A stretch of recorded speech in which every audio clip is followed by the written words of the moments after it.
So we are continuing from the last video. If you haven't watched the last video, so please watch that video first. Then we are moving to the next topic of MEG-14. The link of last video I have provided in the description, so check it also. So without any further wait, let's get started with the impact of Gandhi's personality and thought on the theme of Kanthapura. In Raja Rao's Kanthapura 1938, the figure of Mahatma Gandhi is not just an inspiration, he is the heart of the soul of the novel. Although Gandhi himself never appears directly in the story, his personality, philosophy, and influence are felt everywhere.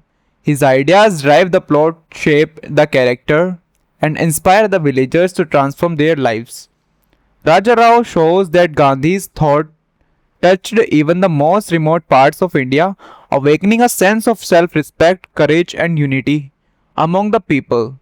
Thus, the impact of Gandhi and on Kanthapura is deep and wide, shaping every part of the novel's theme. Deep impact of Gandhi's thought on the characters and actions.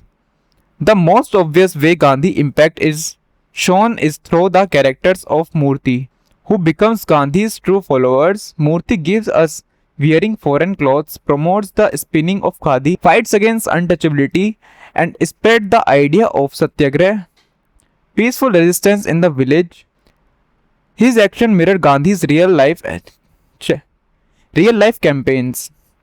As Murthy says, we shall not strike back, but we shall not submit to wrong.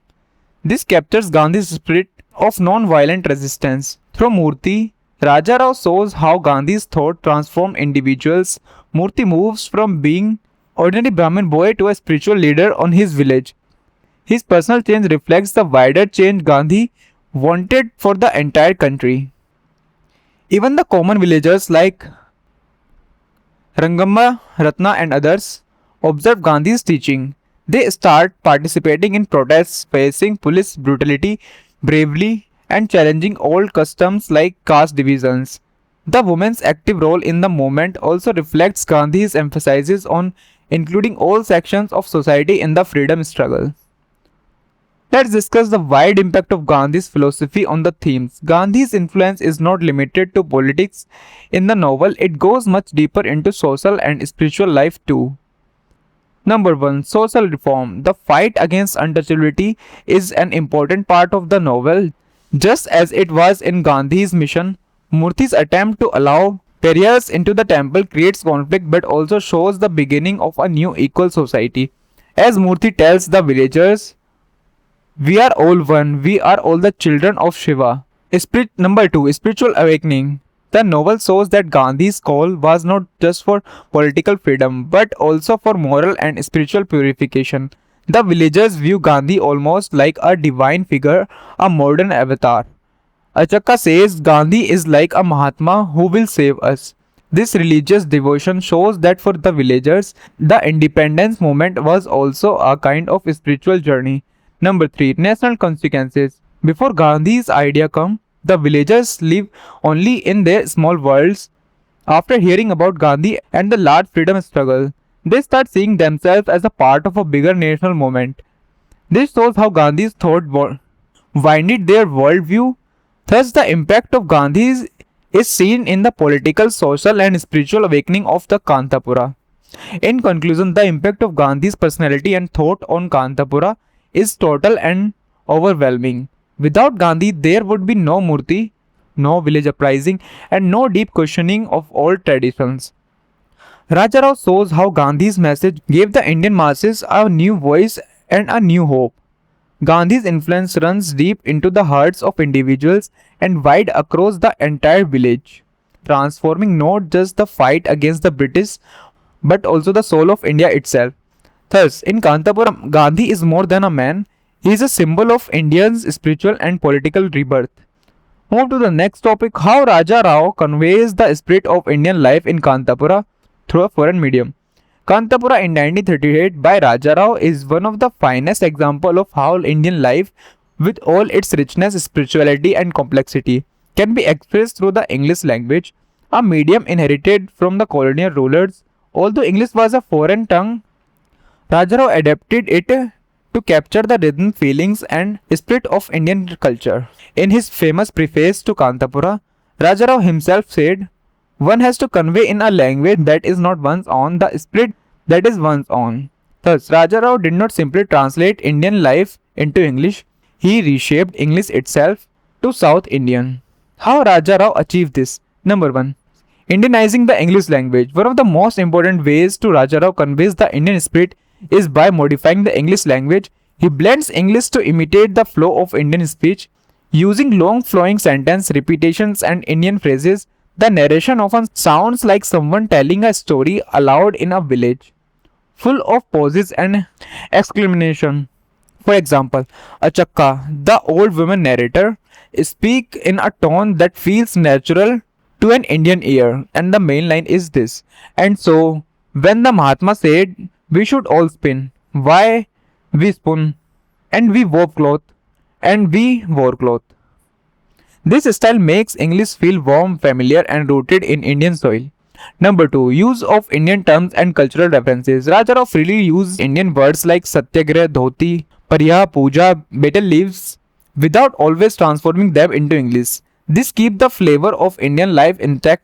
He also described Indian festival, rituals, food habits, village customs, and religious practices in the natural Indian context.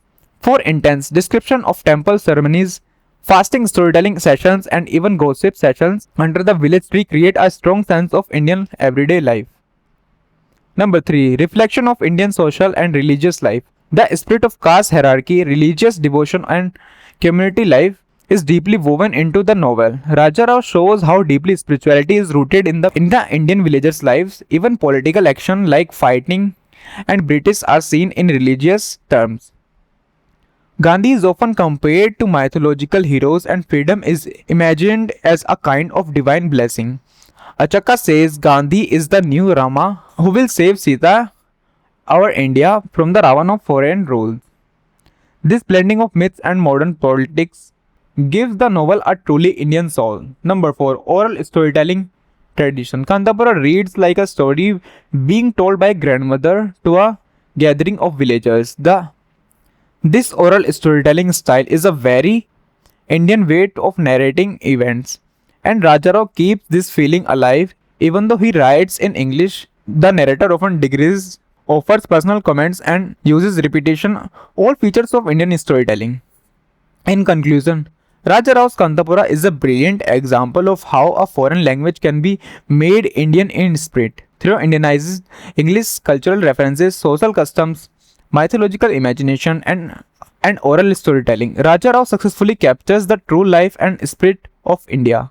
He proves that English, although not native to India, can be a powerful tool to express Indian experiences in an authentic way. Thus, Raja Rao not only tells a story about India but also reshapes the medium itself to reflect the soul of India. Now let's discuss the next topic, the significance of Skeffington Coffee Estate in Kanthapura. In Raja Rao's Kanthapura, the Skeffington Coffee Estate is not just a setting where some events happen, it is a powerful symbol of colonial exploitation, social injustice, and the hardship faced by the rural poor. While the village of Kanthapura represents the traditional spirituality, rich India, and Coffee Estate shows the dark realities of British economic control through the portrayal of the Skeffington Coffee Estate. Raja Rao highlights the harsh conditions under British rule and how Gandhian ideas slowly awaken the people even in such hopeless places. The role and meaning of the Skeffington Coffee Estate. Number 1. Symbol of colonial exploitation. The Skeffington Coffee Estate is owned by a British man, Mr. Skeffington, and managed by oppressive Indian supervisors. It represents how the British used Indian land and the Indian labor for their own profits. While the Indian workers were treated cruelly and paid poorly, the estate shows the economic slavery and existed during colonial times. The workers are forced to work long hours under the hot sun, often beaten and abused if they resist. As one character's remark, "They treat us worse than cattle in the Skeffington Estate." This line captures the inhumanity faced by poor Indians under British economical control. Number 2. Reflection of social injustice. At the estate, low caste workers suffer the most. The old caste system continues, but now combined with British exploitation, even in suffering, The workers are divided by caste and treated differently, showing how social evils like caste discrimination were used to weaken Indian society.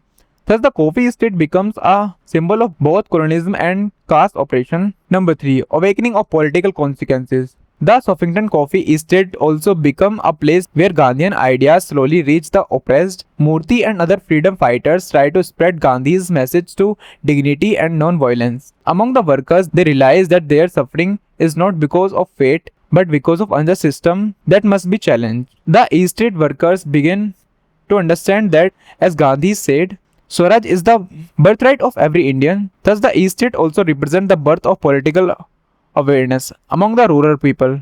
Number 4.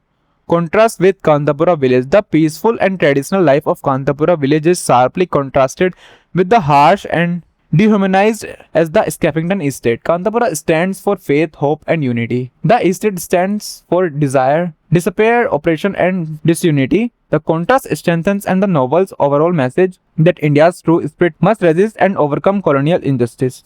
In conclusion, the Skeffington Coffee Estate is a crucial part of the world of Kanthapura. It is not just a background but a symbol of large economic, social, and political oppression under British rule. Through the suffering of the estate workers, Raja Rao shows that India's freedom struggle was not just a political movement, it was also a fight for human dignity, economic justice, and social equality. The Skeffington Coffee Estate reminds readers that the path of independence was full of pain, but it also hints that even the most oppressed can awaken and rise when inspired by leaders like Gandhi. So without any further stretching of this video, I'm going to conclude this video here. And the next part of this considerations of caste in Kanthapura, I'll cover in the next video. So if you want to watch any other topic, let me know in the comments. I'll create that video first. Thank you so much. Bye bye and Jai Hind.